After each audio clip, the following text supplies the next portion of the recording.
আজকে সকালের নাস্তা একবার পরোটা খেলো, এবার এখানে এই যে এইসব তো হজম হবে না, পরোটা পরোটা এই যে পান্তা ভাত খাচ্ছে, আবার বলবে আমার ননদ আমায় পান্তা ভাত। বন্ধুরা আমাকে পরোটা দিইনি, খালি লেবু দিয়ে দিলে, এবার খোলা দিয়েছে আর পান্তা ভাত। ওই খাও তাহলে, সাথে ফুলুরি ছানা। আচ্ছা ফুলুরিটা কিনতে পয়সা লাগেনি? একটা ফুলুরির দাম জানো কত? 5 টাকা করে, সেটাও তো কিনতে হয়েছে বলো। তাহলে তোমার জন্য আমি দুটো ফুলুরি 10 টাকা আর কষা মাংস খালে বরকে তখন হলো না, আর আবার 5 টাকা ফুলুরি দিয়ে এই খবরদার আর বলো না, আমার বরের দিকে নজর দিও না। এ বাবা, যদি পায়খানা হয় তাহলে আমি মাকে এক্ষুনি ফোন করছি যে তোমার ছেলের বউ এইসব বলেছে, ঠিক আছে? ফোন করো গে, যাও বলে গে তোমার মাকে। আচ্ছা দাঁড়াও, এক্ষুনি বলছি, দাঁড়াও। পান্তা ভাত খাবে আবার বলছে।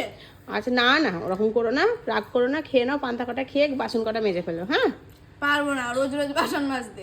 না না, আজকের দিনটা তো আছো, একটু কাজ করবে না? ঠিক আছে, খেয়ে নাও। হ্যাঁ